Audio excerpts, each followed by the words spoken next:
Hey, yo, what's going on today, my people? This is your humble correspondent, John Ross Marcus Cox, here delivering the most recent segment of the Way Too Much JRMC podcast. Last time I had to tell you that it'd been a long time since I heard from you. Today I get to tell you it's been the exact opposite. I think I was on here just within like the last 48 hours. So I'm going to start giving you way too much of me here as we get things rolling now that we're doing this all the time. So again, thanks for listening today. Don't forget, like, subscribe, comment, share, all that good stuff. On the podcast platform of your choice, whether it be on video through YouTube or Rumble, or if it's there's the audio version on Apple Podcasts, Spotify, Amazon, Google Podcasts, iHeartRadio, all those different mediums that it's getting shared on. Ever how you want to engage with us you choose the platform, and we are happy to have you. So, yeah, thanks a lot for getting back to here with me today. It is September 6th, 2022. Hope everybody had a wonderful Labor Day weekend. I know I had a really good one with my wife and kids, and my wife had a birthday over the weekend, and my kids always enjoyed celebrating their mommy's birthday and all that. So. But personally, I'm ready to get back at it. It's football season, so I love watching my Cats on Saturday and getting to do all my pro fantasy football drafts and all that good stuff. So I hope y'all are enjoying that. Just to kind of give everybody a quick recap here on what we got going on. Obviously, we are going to be looking at politics and culture through the lens of like a Kentucky citizen here. But like I keep telling everybody, Kentucky is a good lens to look through to see what's going on in the rest of the country. If it's happening here in the state of Kentucky, it's probably happening everywhere. So I'm going to always do my best to extrapolate whatever issues I'm talking about over onto a national scale, and also try to make it important to hear to us here as far as Kentucky politics go. But as we go forward, these daily segments I'm going to do are going to be geared more towards a national conversation anyways, but don't you worry, I'll still be doing my long form podcast as well. The ones I know y'all love them when they're last an hour and a half or longer. I'm going to keep doing those just because those are my passion. I love doing research and all that good stuff. So yeah, but hey, well listen, let's jump right into it today. So the main thing I'm going to get into today is obviously everyone has heard something in regards to the speech that President Biden gave last week on September 1st at Independence Hall in Philadelphia, Pennsylvania. I'm one of these people, it's hard for me to talk about things the day after or the day of or whatever, because I like to let them sit and stew a little bit. I like to think about them and really make sure that I'm making a good judgment, or that I'm not just opining and saying stupid things I'm going to regret in a week from now.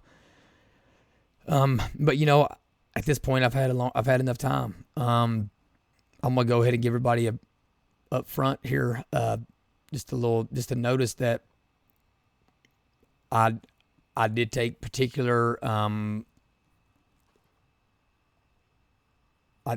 did particularly take it as an assault on my own character, listening to him talk, because I voted for Donald Trump twice. I consider myself a MAGA Republican or whatever. But I consider myself that way because I don't think Donald Trump and his form of republicanism is exact as the old school, what I call country club Republican ideology. I think that it's more of a populist movement, more of a take care of our people movement, take care of our workers movement, take care of our own country movement. Whereas I think that the old school type Republicans are a little more of the laissez-faire, free market, knock down all of our borders. Let's let China have Uyghur Muslim slaves so we can get cheaper products. That ain't my kind of politics. So I consider myself a MAGA Republican because I'm not one of those Republicans. But I think once we get through here and we run through the speech, we're going to be able to dial down more so what President Biden is referring to as a MAGA Republican and what this extreme ideology is. It has nothing to do with extremism. It has to do with neither the establishment Republicans nor the Democrats liking there to be any kind of guardrail or any kind of safeguards against majority rule and just shoving whatever they want to shove down our throats. And that's what makes America beautiful is we have a couple of documents, 51 different documents that make us unique to anywhere else in the world. And how we look at instituting those and what powers the federal government has and what powers the state government has and yada yada. But yeah, so let's jump right into the speech here. I'm gonna walk through some of it, and again, y'all may think it's boring. You may think you already know enough about it to where I don't need to read any of this stuff to you. It ain't my jam. All right, I want to make sure people know that I know what I'm talking about. I've done my research, and then when I'm making making statements or opinions or talking about something that I know exactly what I'm talking about.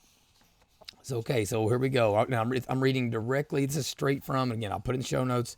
This is straight from the speeches and remarks briefing room on whitehouse.gov that has all of the transcripts of everything Joe Biden says, everything Vice President Kamala Harris says, all that. So this is the transcript from whitehouse.gov on his speech.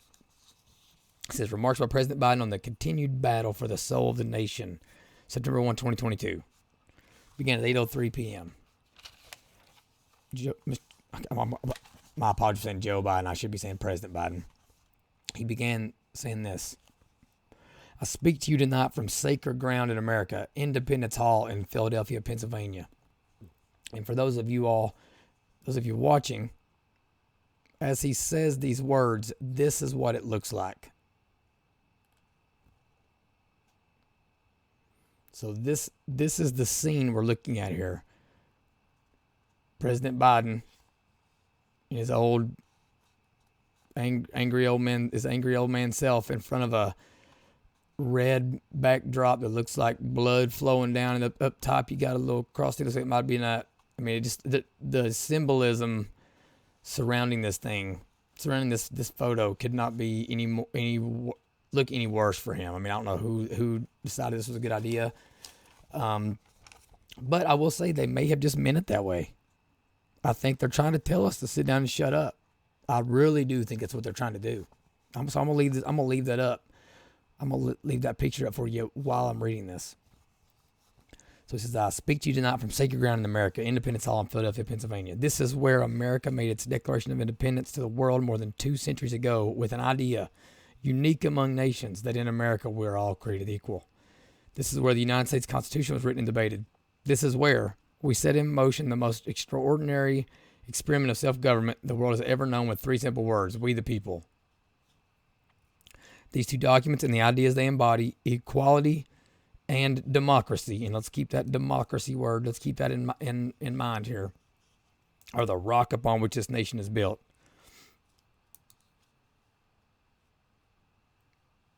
These 2 documents,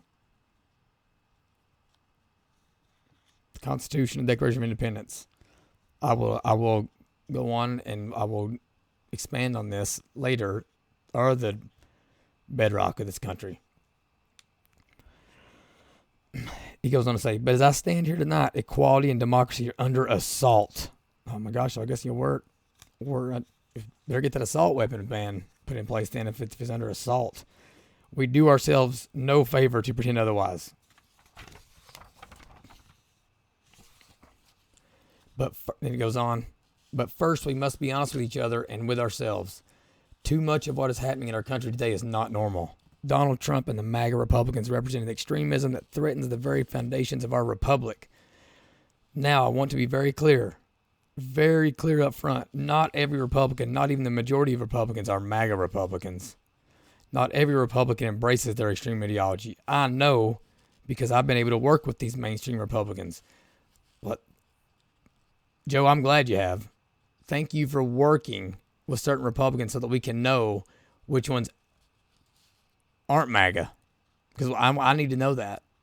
I need to know which Republicans both in Washington, D.C. and then here in Kentucky, here in Frankfort, that are old school establishment, Patriot Act, Bush Republicans. Because, homeboy, that ain't me.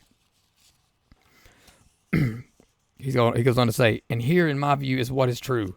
MAGA Republicans do not respect the Constitution. They do not believe in the rule of law. They do not recognize the will of the people.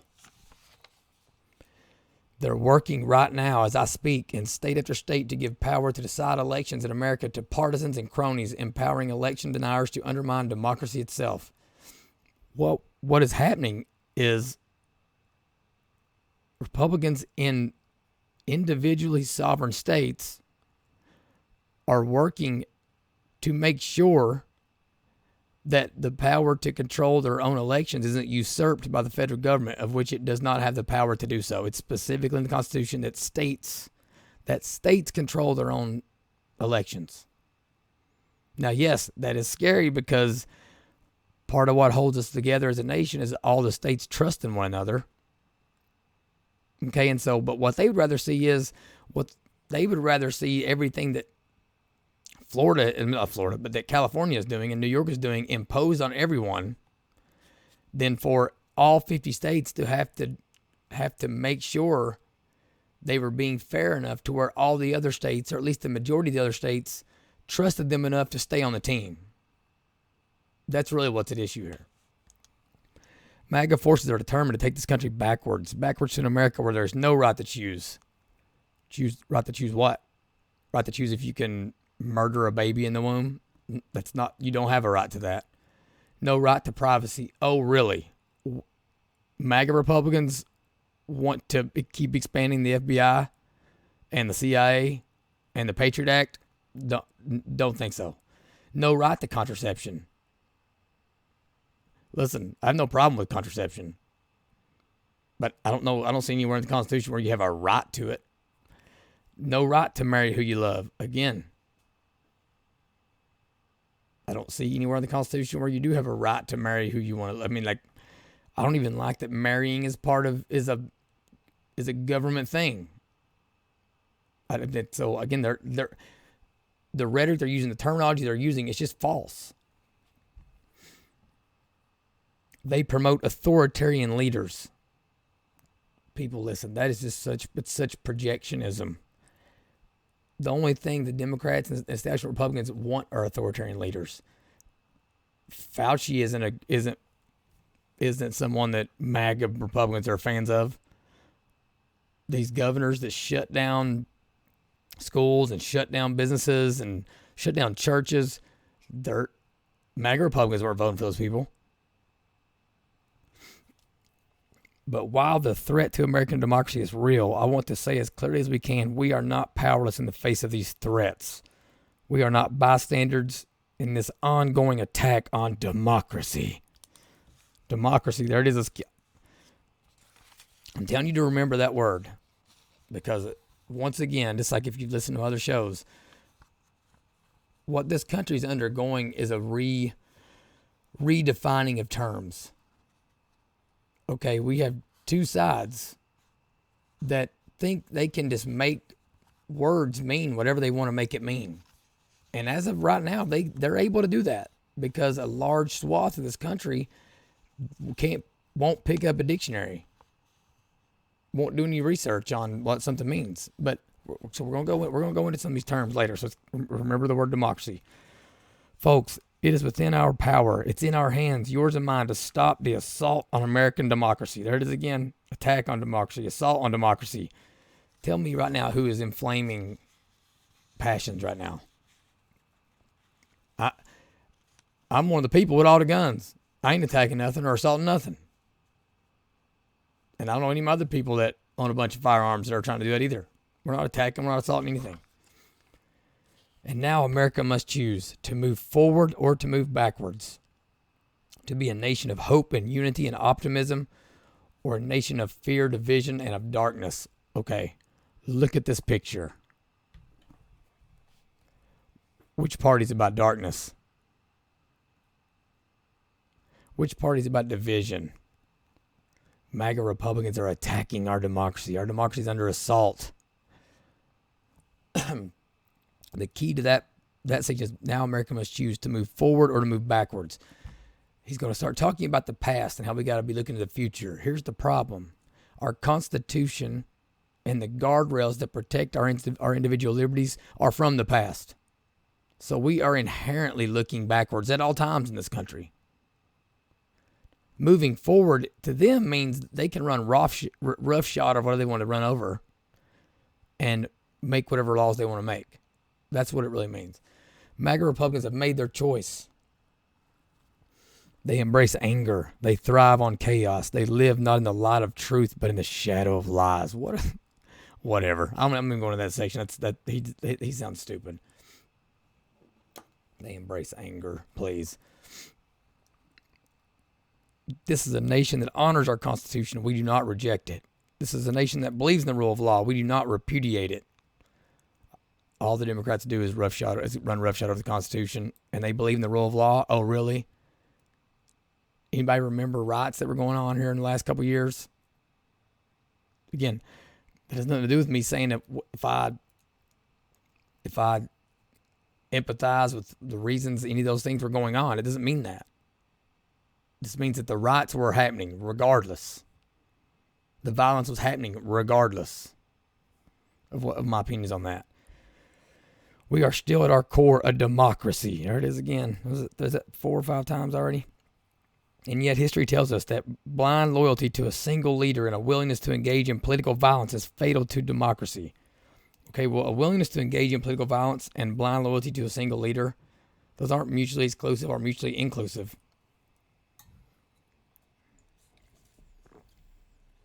I would say the biggest differentiating factor between Republicans and all the sects inside the Republican Party versus the Democratic Party is the Republican Party's unwillingness to show blind loyalty to any one individual. I'm a Trump supporter, and he's almost lost me several times because he won't shut up about the vaccine. Just shut up. It's not good.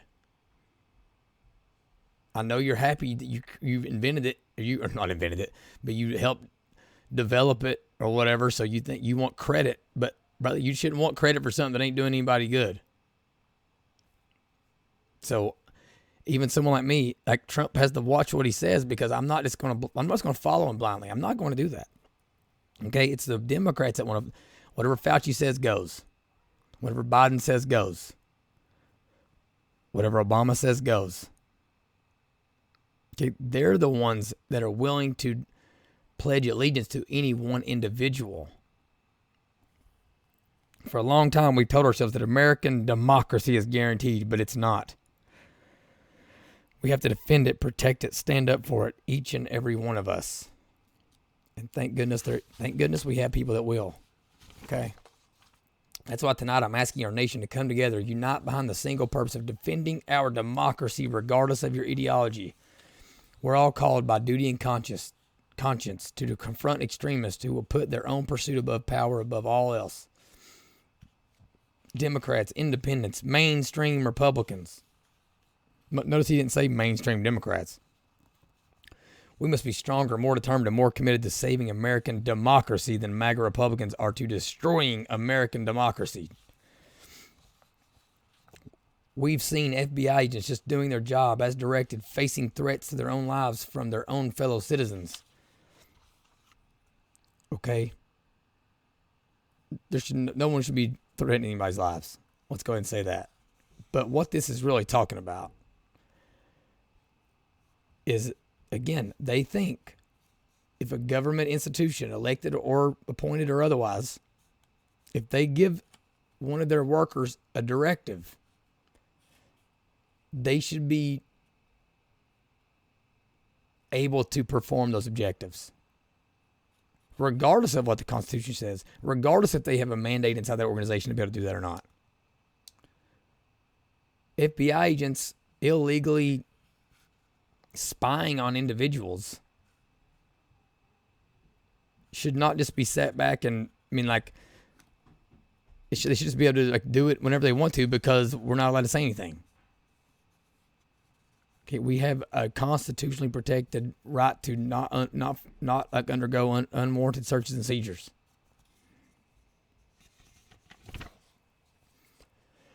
He goes on to say, we're a big, complicated country, but democracy endures only if we, the people, respect the guardrails of the republic. And we are going to go into that here in a second. Notice that he can't say guardrails without saying republic. Because there's a difference between democracy and a constitutional republic. There is a huge, glaring difference. They don't understand what every patriotic American knows. You can't love your country only when you win. Exactly, you can't. But loving my country does not mean that I love the politicians that are running it at the moment. Does not mean that I love the ideologies and the indoctrination that's running rampant through our public school system. It doesn't mean that I just have to shut up and take it, bend over and take it, just because the other party wins. No, we are a country of fighters. This is exactly who we are, and I'm from Appalachia, so we're even more so. I'm Irish Cherokee, baby. We don't roll over for anybody. American democracy, this is a good one. American democracy only works if we choose to respect the rule of law and the institutions that were set up in this chamber behind me. Only if we respect our legitimate political differences. Notice that, again, terminology matters. Legitimate is a very, very subjective word. Who determines what's legitimate? The majority. It's exactly what our founding fathers were protecting things against. Were protecting us against. Was the rule of the mob. Look, as your president, I will defend our democracy with every fiber of my being, and I'm asking every American to join me. MAGA Republicans look at America and see carnage and darkness and despair. I believe we could lift America from the depths of COVID. So we passed the largest economic recovery package since FDR. I believe we could build a better America. So we passed the biggest infrastructure investment since President Dwight D. Eisenhower. I believe we could make America safer. So we passed the most significant gun safety law since President Clinton. I believe we could go from being the highest cost of prescriptions in the world to making prescription drugs and healthcare more affordable. So we passed the most significant healthcare reform since President Obama signed the Affordable Care Act. And I believe we could create a clean energy future and save the planet. So we passed the most important climate initiative ever, ever, ever. First of all, Mr. President Biden, that whole we the people thing doesn't sound very good coming off your mouth when every other word is I. If I was at football practice in about an hour and 15 minutes and one of my kids is saying I like that, I'd make him run laps. I'd probably shame him a little bit for saying I so much. It's par for the course for you. I also want to ask you this. How much of this that's in here was executive order and not passed? How much of it in here was passed under the guise that whatever the Constitution says doesn't matter? But since the majority of the people in Congress want to pass it, it doesn't matter. We can pass whatever we want. That's what they think. Whenever they can't pass something, they see it as a detriment and as a personal thing. They don't see it as well, the Constitution says that, so we have to figure out a different way. Moving forward, the soul of America is defined by the sacred proposition that all are created equal in the image of God, that all are entitled to be treated with decency, dignity, and respect, that all deserve justice and a shot at lives of prosperity and consequence. And that democracy must be defended, for democracy makes all these things possible. Democracy begins and will be preserved in we, the people's habits of heart and our character, optimism that is tested yet endures, courage that digs deep when we need it, empathy that fuels democracy, the willingness to see each other not as enemies but as fellow Americans. Look, our democracy is imperfect. It always has been. Notwithstanding those folks you hear on the other side there, they're entitled to be outrageous. This is a democracy. But history and common sense, good manners is nothing they've ever suffered from. Okay, so unless you have their common sense and good manners as they see it, it can't be about American democracy. But history and common sense tells us that opportunity, liberty, and justice for all are most likely to come to pass in a democracy. Actually, nope, it's not. That's not it. Our task is to make our nation free and fair, just and strong, noble and whole. And this work is the work of democracy, the work of this generation. And if we all do our duty, if we do our duty in 2022 and beyond, then ages still to come will say we, all of us here, we kept the faith. We preserved our democracy. I have no doubt, none, that this is who we will be, and that we'll come together as a nation that will secure our democracy. And may God protect our nation, and may God protect all those who stand watch over our democracy. God bless you all. Democracy. Thank you. Everybody slid all that. First of all, if you can't see the picture, just picture Joe Biden, old Uncle Joe, standing up at a podium with a dripping red background with two Marines silhouettes behind him and some symbolism from some kind of, I don't know if they wanted that to look like a cross or a swastika or what above his head, but they wanted it to look like something. Imagine that. And then just imagine him rambling and saying democracy a million times. And that's basically what happened. That's all that happened. Take you to one other thing here. So with that word democracy in mind, let's go for and read one other thing. So this is a tweet from the good old Alexandria Ocasio-Cortez. This is from August 27, 2019. So this isn't like this isn't a new concept here that I'm talking about.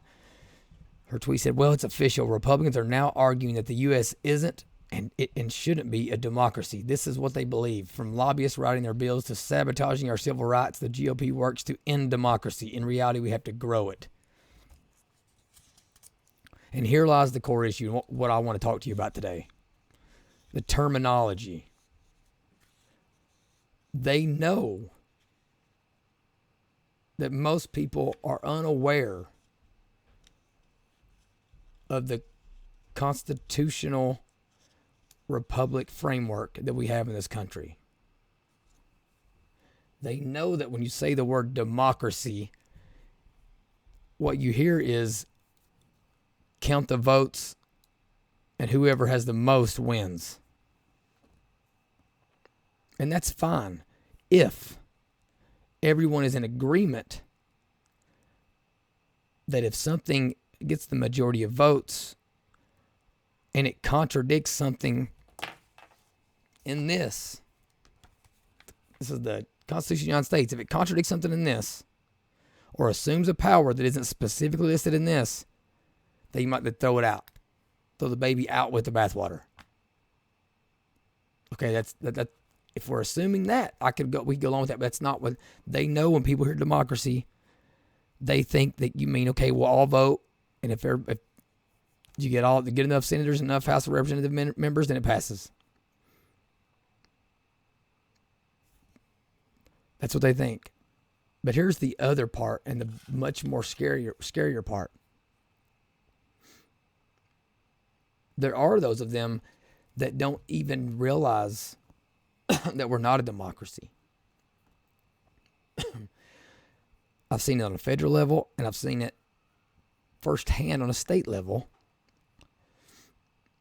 that our own elected representatives aren't aware of exactly what is in our state and federal constitutions. They aren't. We think because we vote them in there that they immediately just overnight wake up the next morning, and now the Lord Jesus above has bestowed upon them through his infinite wisdom all the information and framework of the United States of America. That's not what happens. They're regular Joe people that went to the same public schools as we did and didn't even get a civics education. Some of them are so young. Representative Alexandria Ocasio-Cortez, I try to keep it respectful on here, so I try to use their full names and call them representatives and presidents and senators and all that.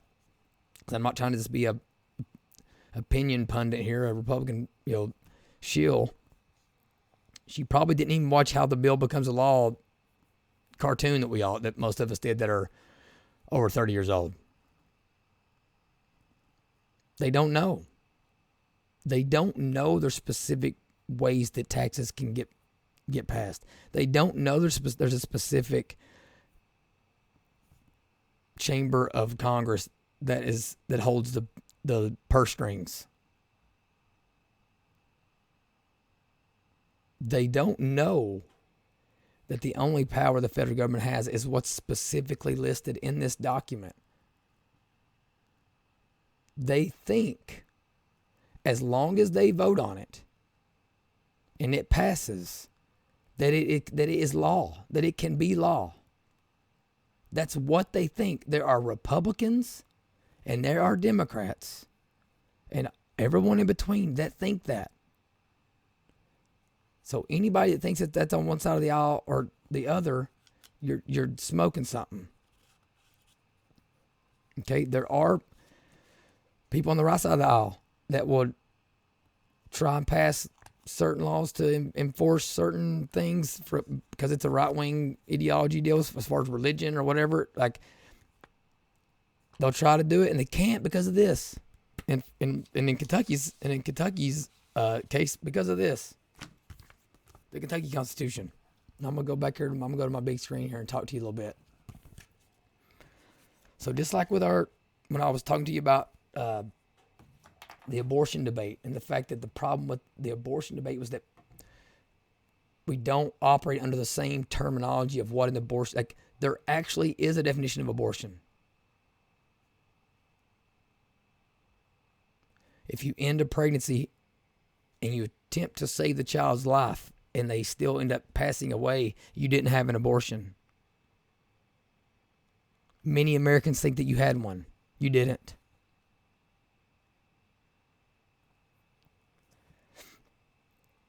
Many Americans think we have a straight democracy. We do not. We have a constitutional republic. And the main point of that constitutional republic is we are a representative democracy, so we vote for representatives at multiple levels, but we are safeguarded from the majority rule in several ways, primarily by anything that is being voted on by our government has to fall within the guidelines of our state and federal constitutions. And therein lies the problem. We've seen it through COVID. We've seen it through all this other stuff. It's not necessarily the quickest way to get things done. It's usually most of the time it's the slowest way. They didn't like it that everyone wouldn't just bend to Fauci's will. We have our own state constitutions. They don't like it that every state doesn't move along at the same pace on social issues. So they want to try to say that you have a constitutionally protected right to an abortion. Listen, I ain't the smartest man on the planet, but I can tell you right now, I can read through this and I can't find anything about any kind of right to something like that.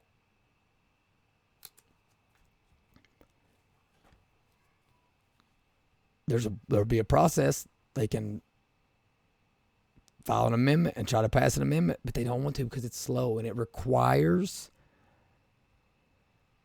thorough research and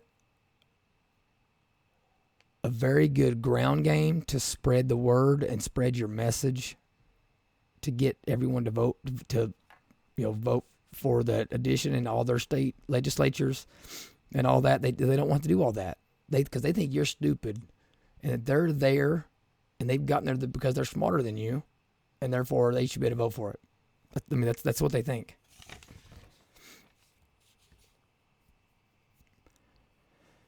But when he talks about how we got to be steadfast in our protection of our democracy, I will admit, I'll agree with him there. I've just got to mark out the word democracy and put in constitutional republic. We do have to protect that at all costs because that's what makes us different than the rest of the world. is the fact that we have very thorough documents that tell the federal government these are the things you can do, and anything that's not in here, it is left to the states or to the people. But you can't just, conjure up things out of, because X amount of House of Representative members voted for it, and a certain number of senators voted for it. So now the power starts. That's not how it works. And there's a few of these in here, just like this. Let's go look at this. And this is just, again, me, Joe Schmo, reading through these and telling you this is what I'm talking about. Fourth Amendment, the right of the people to be secure in their persons, houses, papers, and effects against unreasonable searches and seizures shall not be violated, and no warrant shall issue but upon probable cause supported by oath or affirmation, particularly describing the place to be searched and the persons or things to be seized. The Fourth Amendment says the FBI has to have as narrow and specific of a reason of violating your privacy as possible. They can't go in and say, we think they might have taken some confidential papers, so we want to search in there for anything from January 20th of 2018 to January 20th of 2022. You can't do that. It's not how it works. Second Amendment, a well-regulated militia being necessary to the security of the free state, the right of the people to keep and bear arms shall not be infringed. Nothing in there about regulating it to a point to where you can't have 20. You can only have 20 round clips and not 30 round clips. So it says you can regulate the militia, the National Guard, but the people have a right to keep and bear arms. So don't get the well-regulated militia part mixed up. They have a right to have a well-regulated militia as a state, but the people have a right to keep and bear arms. Let's go look at this one. The Sixth Amendment. In all criminal prosecutions, the accused shall enjoy the right to a speedy and public trial. It does not say to the speediest and most public possible. It says a right to a speedy and public trial. It doesn't care if you jammed up the criminal justice system with so many people that were, carrying a joint in their pocket, or if you've made so many laws to where you can't possibly elect enough judges to see. They did this on purpose because they didn't want us having a criminal justice system that was so jam-packed with nonsense that we were locking people up as accused for years and years and years before they even got a trial. The Eighth Amendment, excessive bail should not be required, nor excessive fines imposed, nor cruel and unusual punishments inflicted. They don't have the right to vote, or judges don't have a right to use their judgment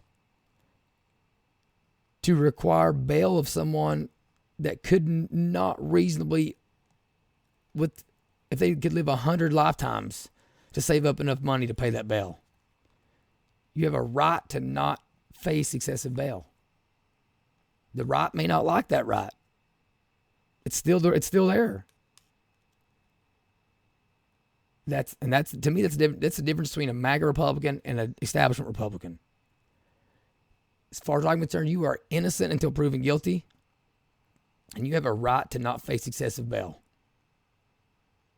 It's our job as a culture to make it culturally unacceptable to commit crime after crime after crime and abuse the innocent until proven guilty concept.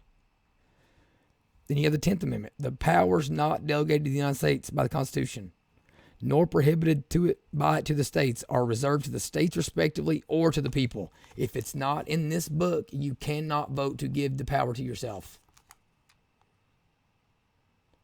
There were certain founding fathers that didn't even want to give us a Bill of Rights, which is the first 10 amendments. They didn't want to do a Bill of Rights. You don't know why? Because they were afraid that it would be misconstrued to make people, to try to tell people these are the only rights you have, that all the other rights are, that all the other powers are within the government. No, the 10th Amendment was specific to say Just because we wrote these down doesn't mean these are the only powers that or the only rights you have as an individual. It's actually the exact opposite. So that's just from the federal government here. And same thing goes for our state government. And let's talk about in reference to this most recent, the COVID situation. This local control. The Republicans in Kentucky, we have a state supermajority with the Republicans. I think it's somewhere like it's dang near 80% of our legislature is Republicans.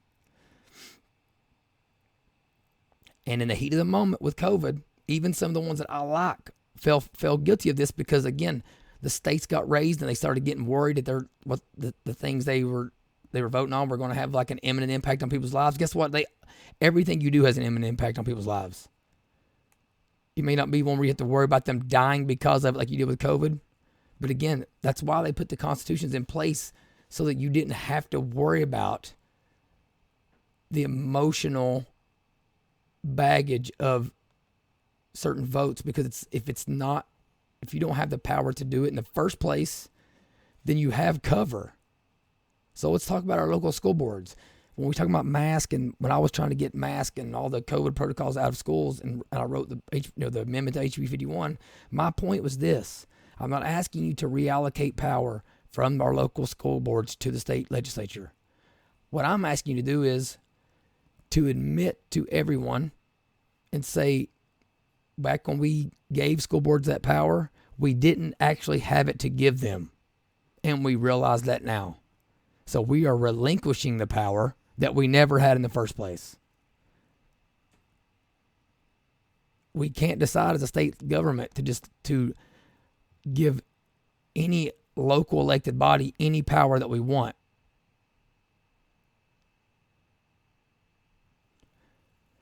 The same way, obviously this happens all over the place, and I'm sure some judge construed the Constitution in some way to make, but like, local school boards aren't supposed to be able to levy taxes. That is held to our state legislature specifically. The House of Representatives. Because they represent the people. The people are the ones that won't want their taxes raised. The Senate represents the counties that they're from. So they actually are acting in the county's best interest. On a federal level, senators represent their states. They don't represent you. Which is why we shouldn't even be voting for federal senators. Because they're not supposed to represent us. They're representing the state that we live in. The House of Representatives, they represent us. They're out. The House of Representatives, they're representing us. The people's house. So they started giving all these powers to school boards that they don't have to give to them.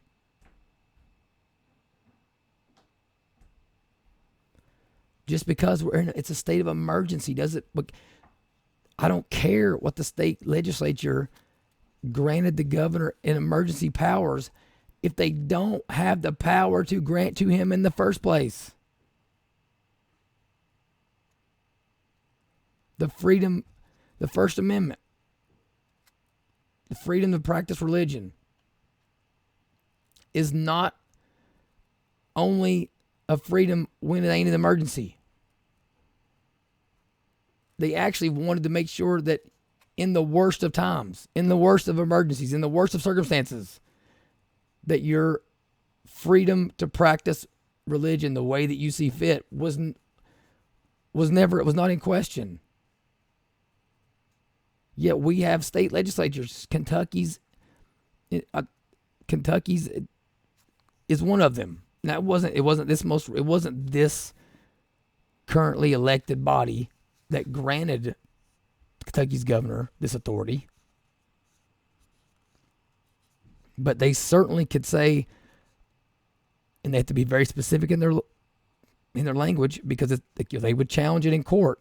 But as long as they put it in there straight and to the point, we are revoking these emergency powers that we never had the right to grant him in the first place, because the Constitution is the Constitution Most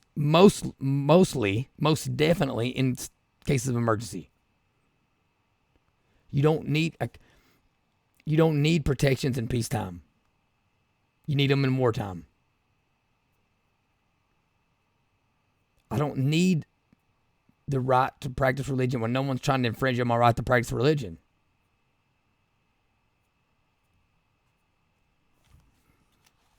Now let's go over and talk about some other stuff in the Kentucky Constitution. And again, it's a perfect example. Section 46 of the Kentucky Constitution says bills must be reported by committee, printed and read. How bills called from committee, votes required for passage. Now listen to this. Now remember, we talked about this in a previous episode. Shall means must. Shall does not mean should, where should means recommended. Shall means must in legal terminology and legalese. No bill shall be considered for final passage unless the same has been reported by a committee and printed for the use of the members. Every bill shall be read at length on 3 different days in each house. But the second and third readings may be dispensed by a majority of all the members elected to the house in which the bill is pending.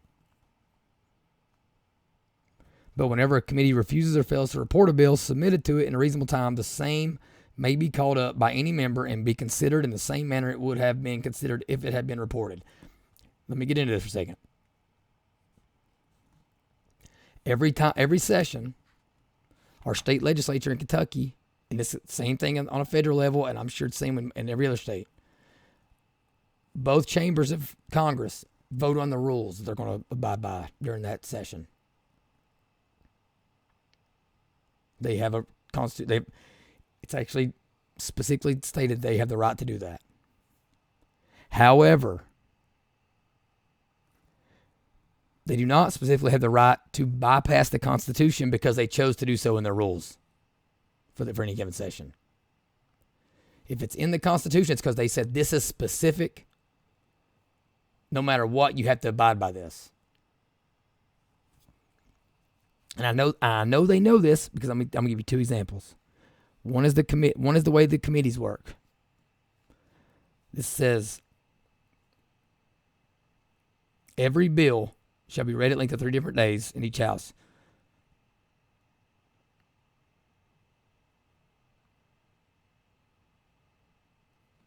But the second and third readings may be dispensed with by a majority of all the members elected to the house in which the bill is pending. But whenever a committee refuses or fails to report a bill submitted to it in a reasonable time, the same may be called by a member.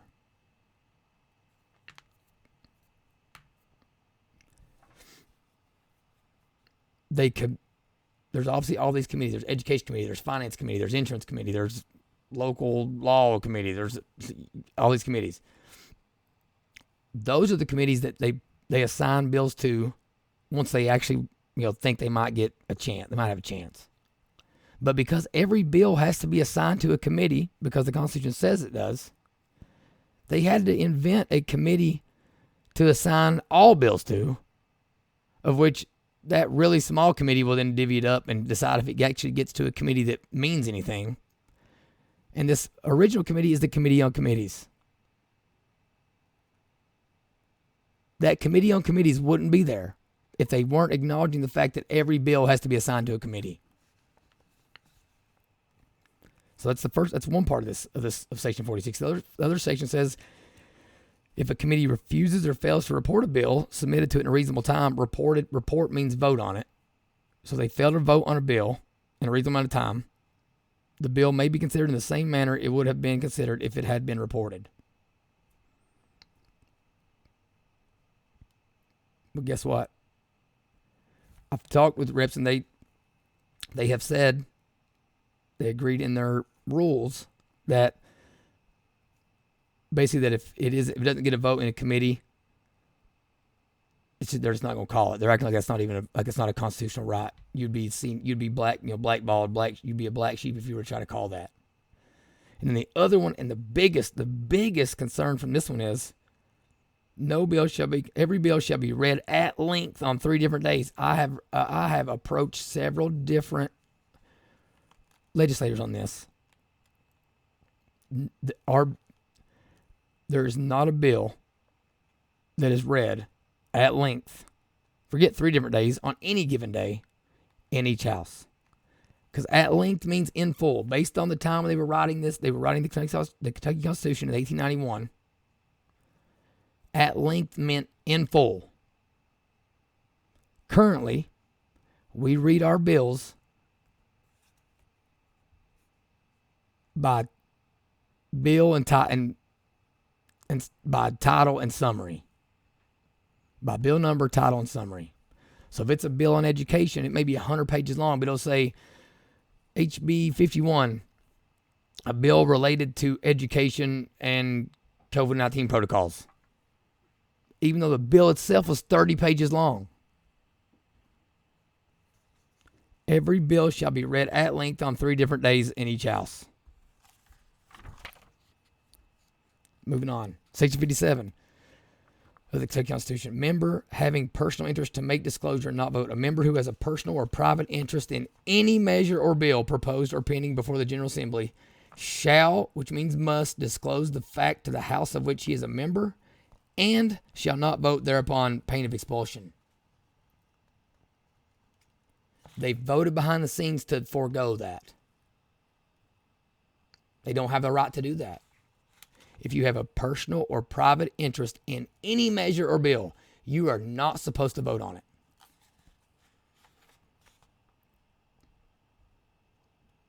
Senator Alvarado, when you voted in the committee on HB 28 and you said you voted yes because you wanted to be nice to Savannah Maddox, were you actually voting yes because you felt like that was morally more acceptable than voting no because you know you're not supposed to vote on any measure where you have a personal or private interest in it?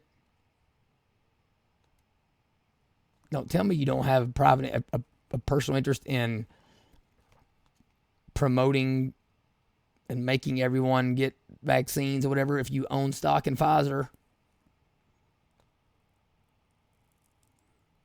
Or if you're a medical doctor and your practice will benefit from everyone being forced to get a shot or any kind of immunization or any kind of medical treatment.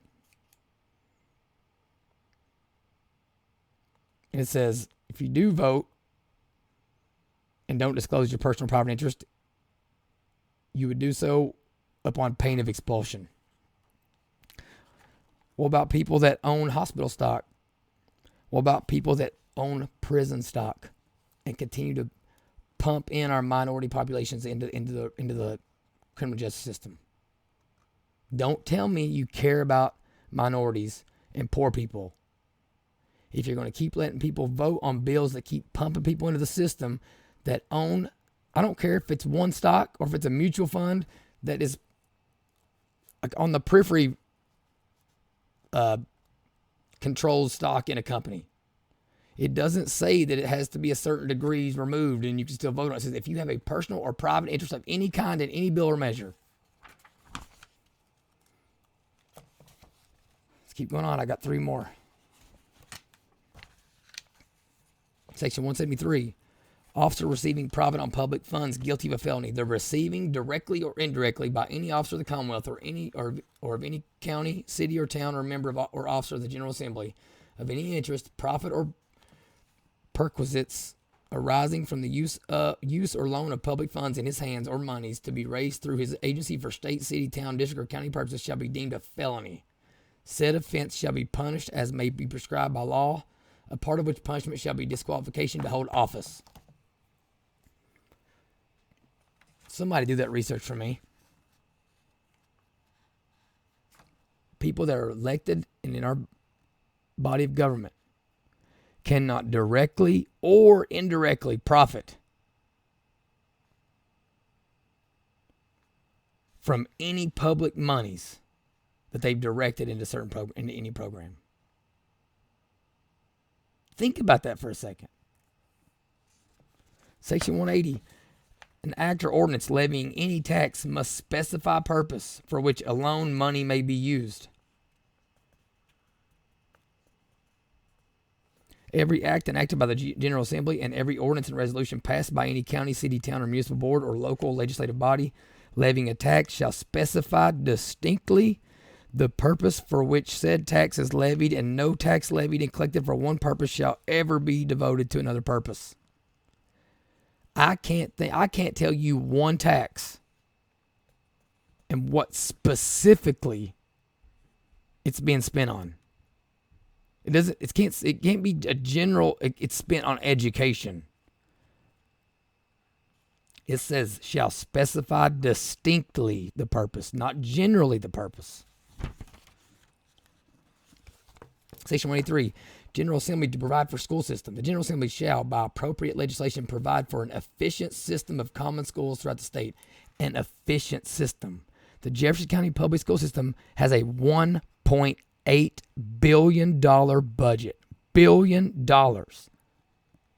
Whenever the war on drugs was first being waged across this country under President Reagan back in 1981, when you account for inflation, the total budget they had for the war on drugs was $355 million each year. The Kentucky Department of Education has a $1.8 billion budget. Think about that. The democracy Joe Biden is talking about, we do not live in it. We live in a country of laws. We live in a country with elected representatives that are constrained by our United States Constitution and our state constitutions. If it's not in those documents, the power lies in us. We the people. Joe Biden talks about we the people. If it ain't in those documents, we the people have the power. We do not live in a democracy where if the government wants to do something, all they have to do is vote on it. And any constitutions be damned. We do not live in that country.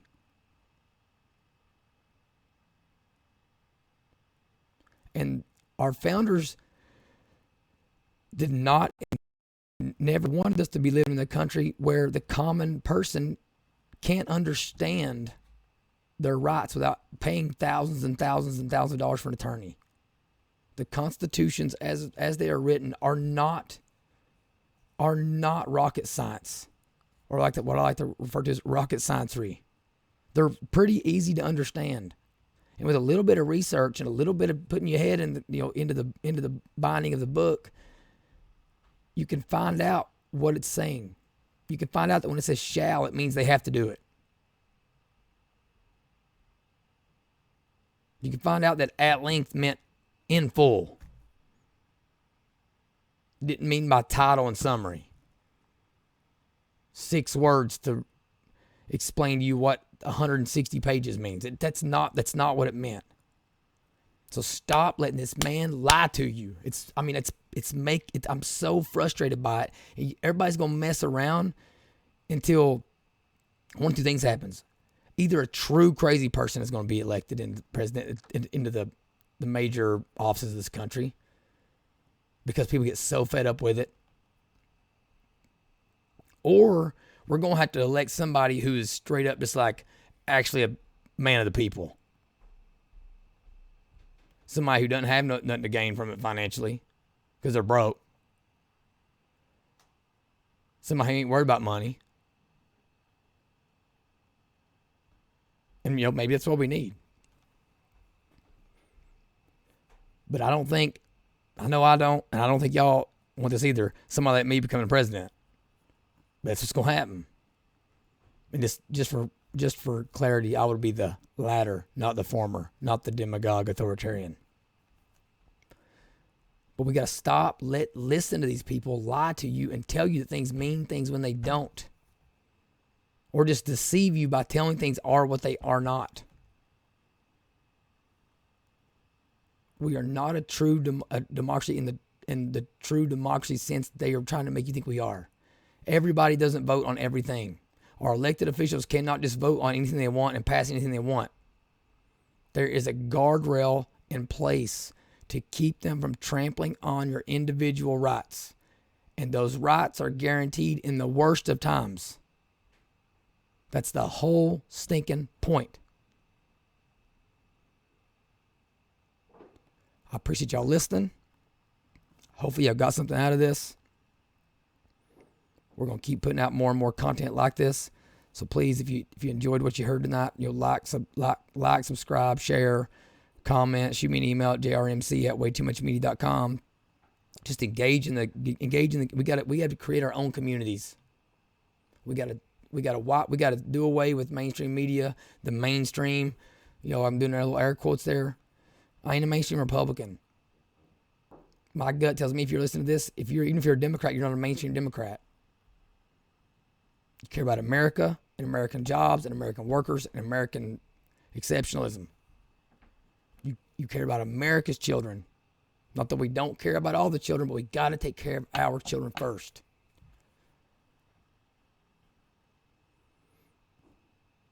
Like, subscribe, share, follow us on whatever podcast channel that you want. It's been a pleasure being here with you today, and I'll be back talking to you here in the next 48 hours. So y'all have a good evening. Again, this is Way Too Much JRMC. Peace out.